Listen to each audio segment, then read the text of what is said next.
Hello everybody, and welcome to a video preview. This time around it's of a new Devolver Digital title that's coming out soon. It's called Gato Roboto, and Devolver Digital is proving to be particularly good at finding and publishing the very best indie games, and I think that this one is a good example of that. This is not a full review. I haven't had a chance to get all the way through the game, and who knows, things may change between now and release, but I don't think so. I think it's in a pretty final build state at the moment, and what you're seeing is pretty much what the final product will be, but nonetheless, it is not a review. I haven't finished the game, and I will reserve final judgment for it for that point, but I do think, based on the time that I have had with the game, that this is one that people should be watching out for sure. It's a little bit different to the stuff I usually cover on this channel, because it's not done by Japanese developers. It's not an RPG either. But it is interesting, and it is obviously inspired by some classic Japanese games. So I think that this is one that a lot of people will find interesting and very charming.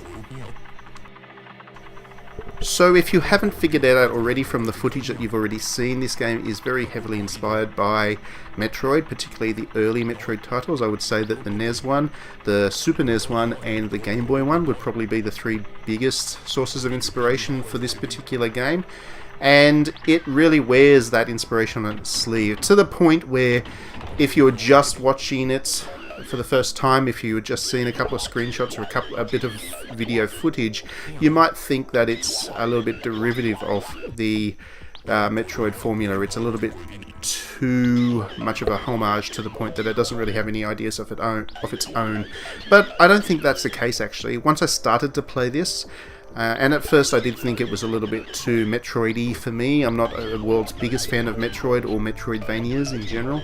But once I actually started to play this, the charm of the game and the ideas that it does have of its own are really catchy, really delightful, and it ends up being a game with very much its own identity, its own creative soul, and it's got a great energy to it. It's really vibrant, exciting, and enjoyable game. Now, the main point of difference is the cat. The cat is the main character. He's the guy that jumps into the suit and then runs around like a super-powered mecha. But the cat himself is not particularly powerful. He takes one hit, he dies, and all of that kind of stuff.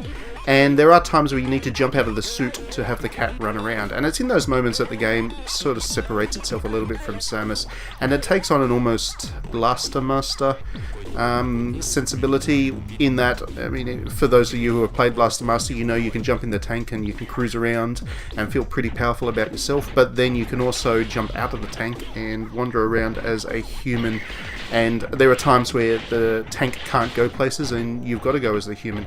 So it's similar in that sense with this one. There are places that the robot can't go, the cat can't go when he's in the robot suit, but he can go by himself.